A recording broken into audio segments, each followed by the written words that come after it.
За өнөөдөр ганц өдрийн бэлтгэл алгадчихээ. Өнөөдөр бэлтгэлтэй явахгүй чи гэж бодох байсан бол ориглоо чи чадахгүй байгаа юм шүү. Ориглоо чи юу хийгээд байгаа юм бэ? Хүссэн эмэгтэйгээ хүссэн эрэгтэйгээ бүрийн болгож чадна. Гоё булчинтай болох молох те фит байх майхтай тийм чухал нь биш.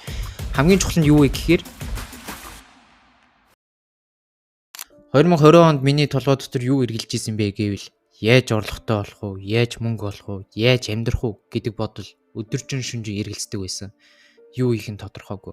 Харин өнөөдөр буюу 2025 онд бол өөрийн гэсэн бизнестэй болчихсон. Сардаа 5-аас 15 сая төгрөгийн тогтмол орлоготой болсон байна.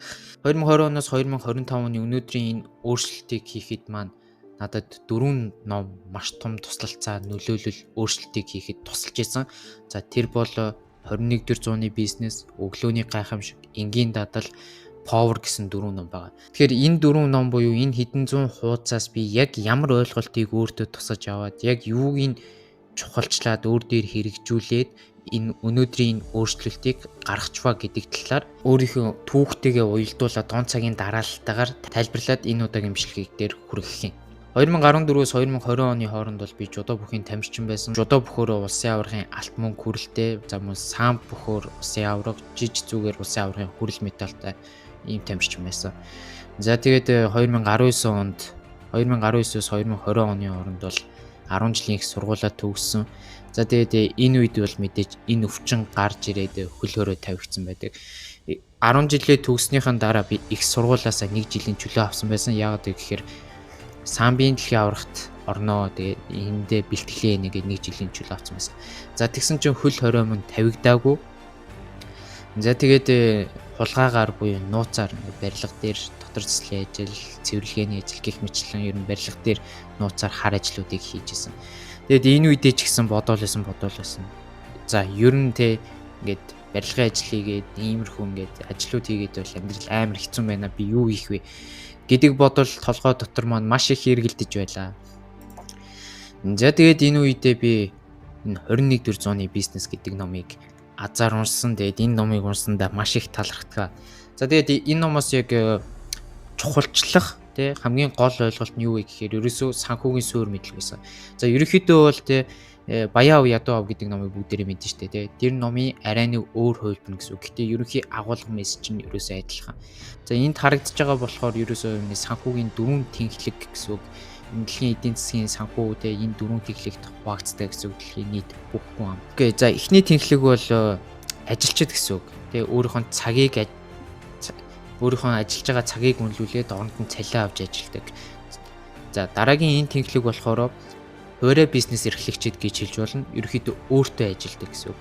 За эхний тэнхлэг бол тэ одоо ямар нэгэн компани эсвэл төрийн байгууллагт ажиллаж тэ өөр хэн нэгэнд одоо өөрийнхөө цагийг зориулж цалин авдаг бол хуурай бизнес эрхлэгчид нь өөрийнхөө бизнест буюу өөртөө цагаа зараад өөртөө орлого олж өгдөг гэсэн. За тэгэхээр дэлхийн нийт хүн амын ихэнх нь буюу 80-аас илүү хувь нь энэ зүүн талын тэнхлэг дээр байдаг.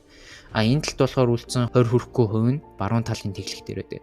За баруун талын дээдлийн тэнхлэг дээр болохоор том бизнес эрхлэгч буюу хүмүүсийг өөртөө ажилуулдаг хүмүүс гэсэн үг.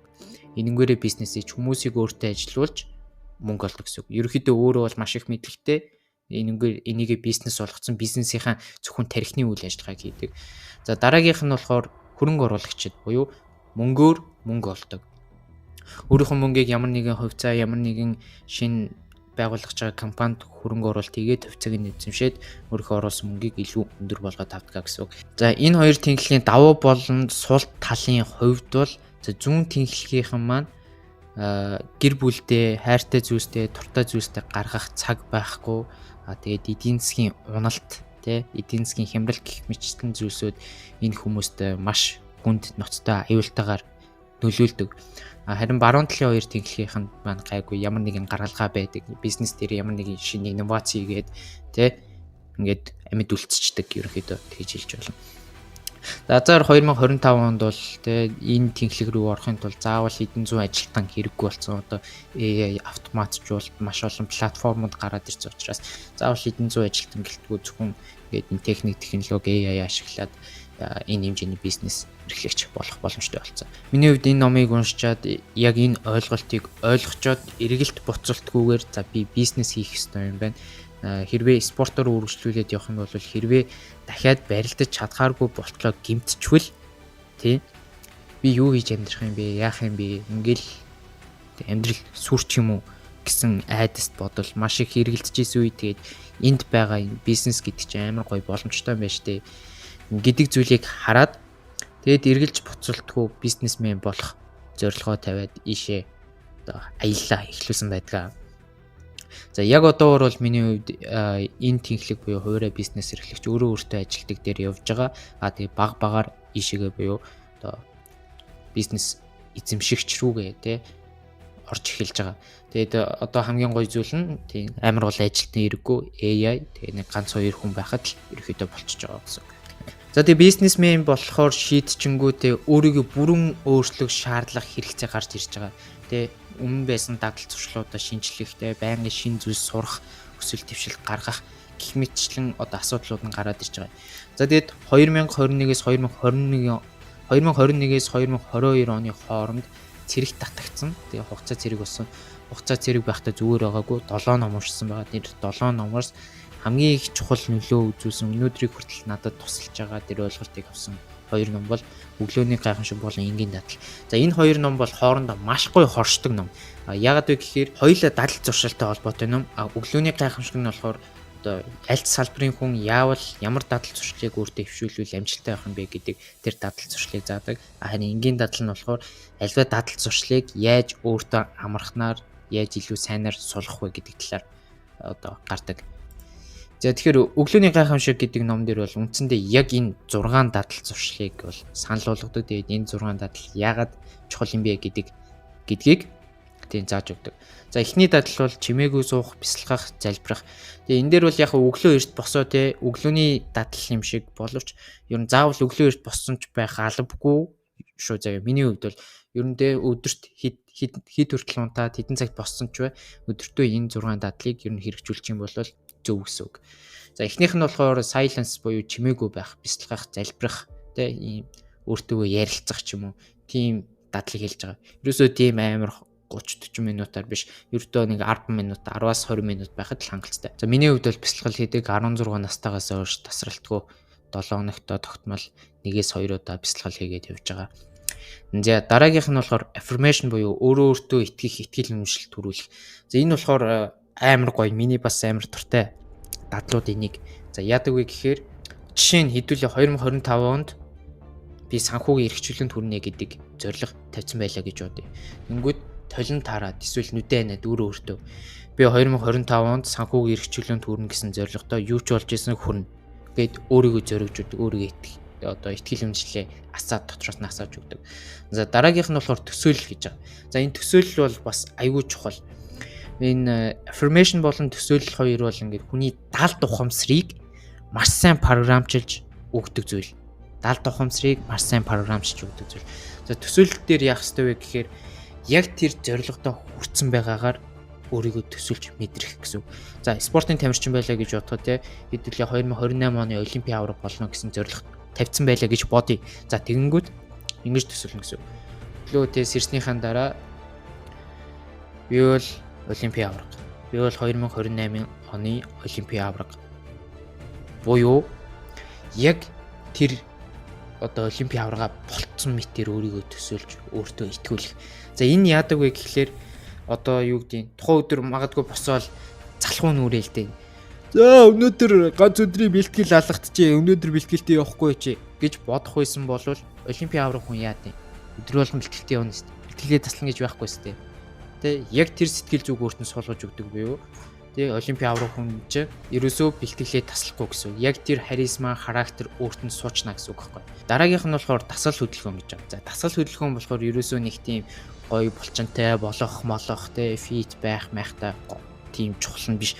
Хамгийн чухал нь юу вэ гэхээр ерөөсөө тэр өөрийнхөө дотор дааврын тэнцвэрт байдлыг хадгалахад дасгал хөдөлгөөн гэдэг зүйл тусалдаг. За миний хувьд бол ер нь зүр гэртээ ч бай, ажил дээрээ ч, офс дээрээ ч 2 гантил байхад л болчдөг. 2 гантилаа ашиглаад бүх төрлийн дасгалыг хийж бол. цээж хийж болно, мөр хийж болно, хүзүү хийж болно, тийм хөл хийж болно, хөвлий хийж болно. Бүх дасгалыг 2 кантилтай байхад л хийчих болно. Заавал тийм нэг жим юм те ерөөсөө хэрэггүй. Тэгээд өвөл байна уу, 100 байна уу? Зүгээр гараад заавал гүүх шаардлага байхгүй. 30 минут талхацчаад энэ өөрөө маш зөв дасгал хөдөлгөөн болчдөг. За дараагийнх нь ном уншлага гэж байгаа. Ном уншлагын хувьд бол энэ аюул чухал.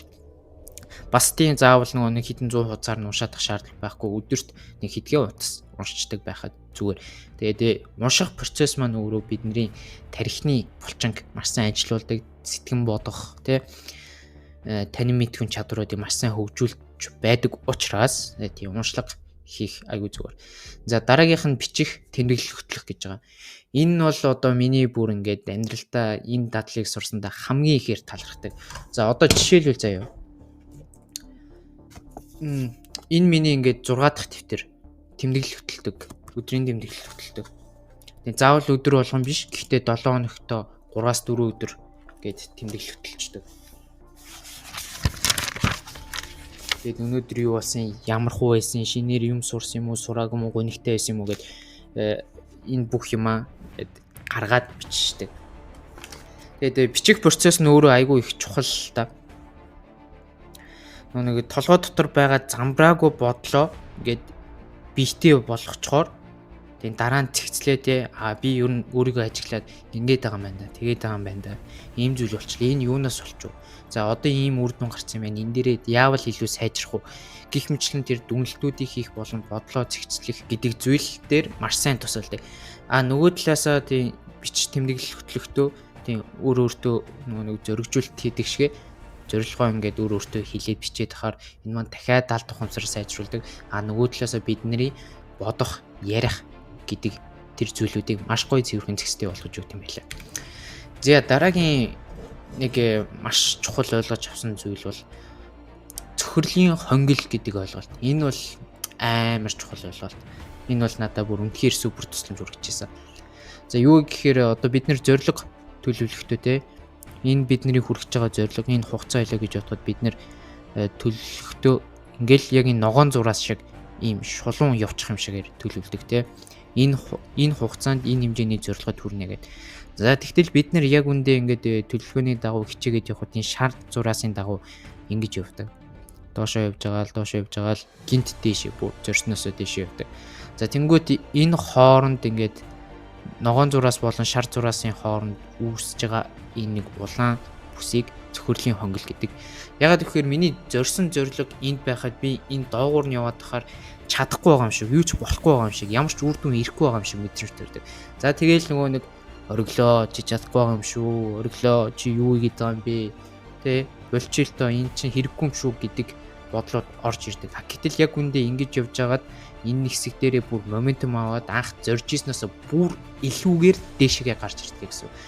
Тэгэхээр хэрвээ энэ цөхрлийн хонгил гэдэг зүйлийг ойлгочих юм бол за окей би угаасаа цөхрлийн хонгилоор алхаж байгаа юм байна.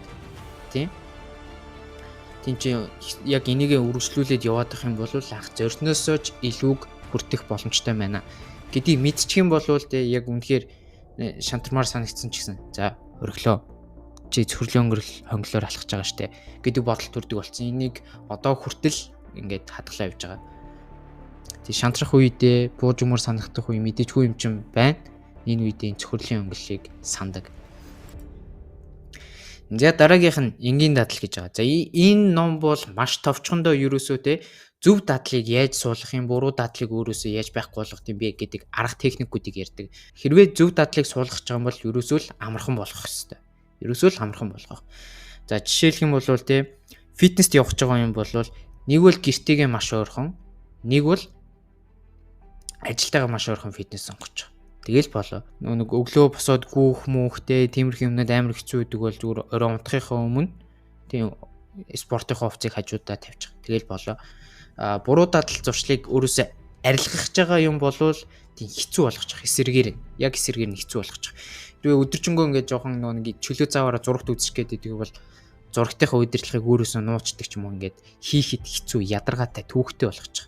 За тамхинаас гармаар байгаа юм бол хайрцгаар нь авах болоод ширхгээр нь авдаг ч юм уу. гэх мэтлэн. За энгийн дадал номоос авсан хамгийн чухал ойлголт бол ердөөсөө л энэ байсан.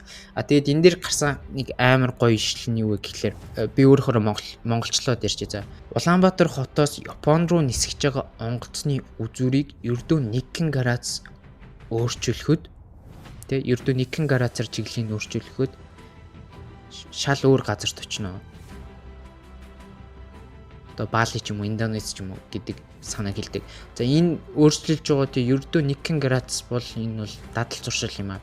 Бид нэр амьдралынхаа өдөр тутамд хийж байгаа дадал зуршлыг тий ердөө энгийн дадлуудаа ингээд жоохон ингээд өөрчилчөхөд энэ энгийн дадал чинь урт хугацааны дараа энэ гайхалтай үр дүнг авчирдаг юм а гэдэг санааг дэвшүүлдэг.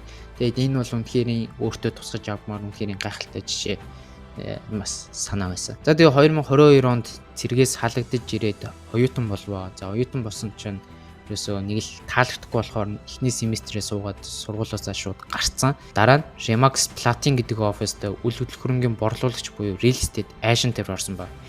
За ингэсэн чинь надад бол одоо ингээд юм борлуулах, өөрийгөө илтгэхтэй, хүнтэй ярих ур чадвар шаардлагатай болсон. Тэгээд Power гэдэг номыг уншсан. За Power гэдэг ном бол угаасаа л бичих, борлуулах, нөлөөлөх, карьераа яаж хөгжүүлэх үү гэдэг чадваруудыг заадаг. Энд маш үнцэнтэй, маш чухал ойлголтуудыг маш ойлгомжтойгоор тайлбарлсан байдаг.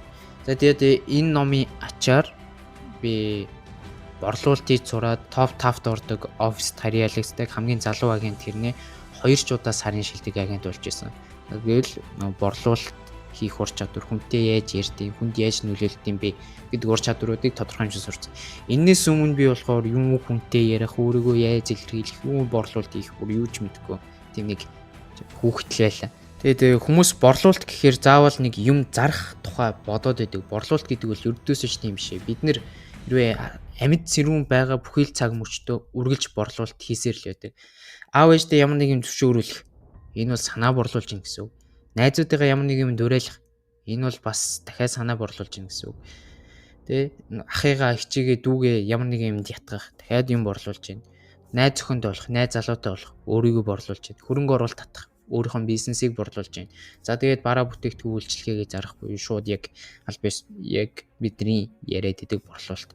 Тэр борлуулалт гэдэг ур чадвар бол маш чухал, маш чухал. Энийг хийгээ сурчих юм бол чи хүссэн үнэ ятгах чадна. Хүссэн эмэгтэйгээ, хүссэн эрэгтэйгээ өөрийн болгож чадна. Тэгэхээр энэ борлуулалт гэдэг скил бол үнэхээр гайхалтай. За тэгээд 2023 оныг дуустал бол агент хийж исэн байгаа.